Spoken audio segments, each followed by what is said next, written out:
ಇನ್ನು ಹಜಾಂ ಪದ ಬಳಸಬಾರದು ಅಂತ ಸರ್ಕಾರವೇ ನಿಷೇಧಿಸಿ ಆದೇಶವನ್ನು ಹೊರಡಿಸಿತ್ತು. ಆದರೆ ಪ್ರಸ್ತುತ ನಡೀತಿರೋ ಜಾತಿ ಸಮೀಕ್ಷೆಯಲ್ಲಿ ಹಜಾಂ ಪದ ಬಳಸಲಾಗುತ್ತಿದೆ. ಇದು ನಮ್ಮ ಸಮಾಜಕ್ಕೆ ಮಾಡ್ತಿರೋ ಘೋರ ಅಪಮಾನ ಅಂತ ಸವಿತಾ ಸಮಾಜದ ಜಿಲ್ಲಾಧ್ಯಕ್ಷ ಆನಂದ್ ವಾರಿಕ್ ಅವರು ತಮ್ಮ ಆಕ್ರೋಶವನ್ನು ವ್ಯಕ್ತಪಡಿಸಿದ್ದಾರೆ. ಸೆಪ್ಟೆಂಬರ್ 8ರಂದು ಬೆಳಗ್ಗೆ 10:30 ಕಲಬುರಗಿಯಲ್ಲಿ ಮಾತನಾಡಿದ ಅವರು ಈಗಾಗಲೇ ಹಿಂದುಳಿದ ವರ್ಗಗಳ ಆಯೋಗಕ್ಕೆ ನಿಷೇಧಿತ ಹಜಾಂ ಪದ ತೆಗೆದುಹಾಕುವಂತೆ ಮನವಿ ಸಲ್ಲಿಸಿದ್ರು ಸಹ ಆಯೋಗ ನಿರ್ಲಕ್ಷ್ಯ ವಹಿಸಿದೆ ಅಂತ ಆನಂದ್ ವಾರಿಕ್ ಕಿಡಿಯನ್ನ ಕಾರಿದ್ದಾರೆ.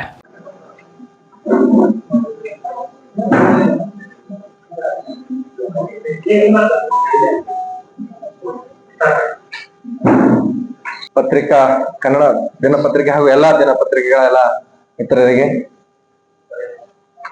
ನಮ್ಮ ಸವಿತಾ ಸಮಾಜದ ಇತಿಹಾಸ ಪ್ರತಿ ಸಲವೂ ಹೇಳ್ಕೊತಾ ಬಂದೀವಿ.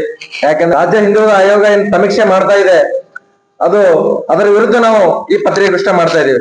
ಯಾಕಂತಂದ್ರೆ ಇವತ್ತಿನ ದಿವಸ ರಾಜ್ಯ ಸರ್ಕಾರನೇ 2010 ಅಂತ ನಿಷೇಧ ಮಾಡಿರುವ ಆದೇಶ ಪತ್ರ ಇದೆ. ತಮಗೆಲ್ಲರಿಗೂ ಕೂಡ ನಾವು ಲಗತ್ತಿಸಿ ಕೊಟ್ಟಿದ್ದೀವಿ. ಅದೇ ರೀತಿಯಾಗಿ 2011ರಲ್ಲಿ ಕೂಡ ಆದೇಶ ಪತ್ರದಲ್ಲಿ ಅದು ಪದ ಬಳಸಬಾರ್ದು ಅಂತ ಸರ್ಕಾರನೇ ಆದೇಶ ಮಾಡಿದೆ.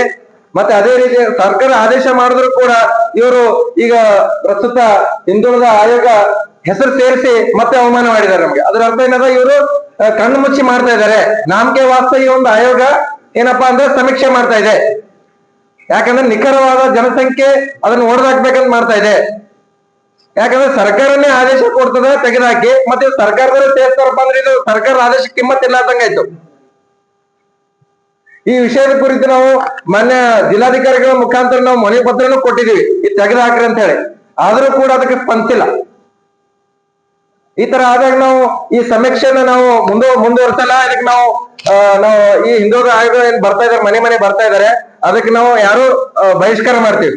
ಯಾಕಂದ್ರೆ ಆ ಪಟ್ಟಿಯಲ್ಲಿ 960, 430, 431 ಕಾಲಮ್ ಅಲ್ಲಿ ಇರ್ತಕ್ಕಂಥ ಹಜಾಮತ್ ನಾಯಿಂದ ಅದರಲ್ಲಿ ಕೂಡ ಹಜಾಮ್ ಮುಸ್ಲಿಮ್ಸ್ ಅಂತ ಸೇರಿದ್ದಾರೆ. ಇಲ್ಲಿವರೆಗೂ ನಮ್ಮ ಸನಾತನ ಹಿಂದೂ ಧರ್ಮ ಇಲ್ಲಿ ಯಾರು ಕರ್ನಾಟಕದಲ್ಲಿ ಏನು ಇದೆ ಇಲ್ಲ, ಅದು ಜಾತಿ ನಮ್ಮ ಹತ್ರ ಇಲ್ಲ, ಆದ್ರೂ ಕೂಡ ಸೇರಿಸಿದ್ದಾರೆ. ಯಾಕಂದ್ರೆ ಈ ನಮ್ಮ ಸರ್ಕಾರದ ಅಧಿಕೃತ ಪತ್ರದಲ್ಲಿ ಇರ್ತಕ್ಕಂಥ 28 ಜಾತಿಗಳು ಅಷ್ಟೇ ಉಪಪಂಗಡಗಳಿದ್ದಾವೆ ಸವಿತಾ ಸಮಾಜ, ಅದಕ್ಕೂ ಸೇರಿಸಿದೀವಿ. ಇವರು ಮತ್ತೆ ಒಂದು ಎಕ್ಸ್ಟ್ರಾ ಸೇರಿಸಿ ಒಂದು ಸಮಾಜದಲ್ಲಿ ಮತ್ತೆ ಇದು ಅಶಾಂತಿ ಮೂಡಿಸ್ತಾ ಇದ್ದಾರೆ. ಯಾಕಂತಂದ್ರ ಇರೋದೇ 28 ಉಪಪಂಗಡ, ಅದರಲ್ಲಿ 7 ನಾಯಿಂದ ಹಜಾಮತ್ ತೆಗೆದಾಕಿ ಸವಿತಾಂಶ ಮಾಡಿದ್ದಾರೆ. ಮತ್ತೆ ಅವರು ತಮ್ಮ ಒಂದು ಸ್ವಾರ್ಥಕ್ಕೋಸ್ಕರ ಹೆಸರು ಸೇರಿಸಿ ಇಲ್ಲಿ ಯಾರು ಇಲ್ಲ, ವೃತ್ತಿ ಮಾಡಿದವರು ಬೇರೆ ಬೇರೆ ರಾಜ್ಯದಿಂದ ಬಂದು ವಲಸೆ ಬಂದು ಇಲ್ಲಿ ವೃತ್ತಿ ಮಾಡ್ತಾ ಇದ್ದಾರೆ. ಅವ್ರದ್ದು ಸೇರಿಸಿ ಇಲ್ಲಿ ಇದು ರಾಜ್ಯ ಹಿಂದುಳಿದ ಆಯೋಗ ರಾಜ್ಯದವರಿಗೆ ಮಾತ್ರ ಒಂದು ಸಮೀಕ್ಷೆ ಮಾಡೋದಿದೆ. ಅದರಲ್ಲಿ ಬೇರೆ ರಾಜ್ಯದವ್ರನ್ನು ಹೆಸರು ಸೇರಿಸ್ತಾರಪ್ಪ ಅಂದ್ರೆ ಏನು ನಮ್ಮ ಒಂದು ಸಮಾಜಕ್ಕೆ, ನಮ್ಮ ಒಂದು ಸಮುದಾಯಕ್ಕೆ ಅನ್ಯಾಯ ಮಾಡ್ದಂಗೆ.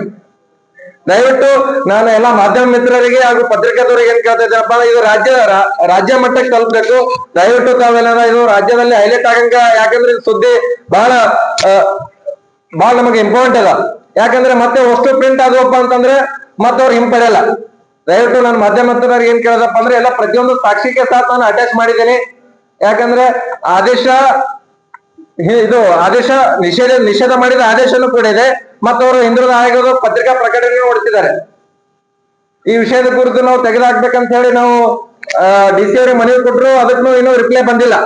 ಈಗಿರುವಾಗ ನಮ್ಮ ಸಮುದಾಯದವ್ರಿಗೆ ಬಹಳ ಅನ್ಯಾಯ ಆಗ್ತಾ ಇದೆ. ಇದು ಸಮೀಕ್ಷೆ ನಾಮಕೆ ವಾಸ್ತೆ ಅದ. ಯಾಕಂತಂದ್ರೆ ಕಣ್ಣು ಮುಚ್ಚಿ ಏನಾರ ಹಿಂದಿನ ಡಾಟಾನೇ ತಗೊಂಡು ಪ್ರಿಂಟ್ ಹಾಕಿ ಕೊಡ್ತಾ ಇದಾರೆ. ಯಾಕಂದ್ರೆ ಇವ್ರು ಕರೆಕ್ಟ್ ಆಗಿ ಪಟ್ಟಿ ಪರಿಶೀಲನೆ ಮಾಡಿ ಪಟ್ಟಿಯಲ್ಲಿ ಹೆಸರು ಸೇರಿಸಿಲ್ಲ. ಇರೋದೆಲ್ಲ ಏನ ಮಾಡಿದ್ದಾರೆ. ದಯವಿಟ್ಟು ಮಾಧ್ಯಮ ಮಿತ್ರರು ನಮ್ಮ ಸಮುದಾಯಕ್ಕೆ ನ್ಯಾಯ ಕೊಡಬೇಕು. ಇದಕ್ಕೆ ಏನದ ತಮ್ಮ ವತಿಯಿಂದ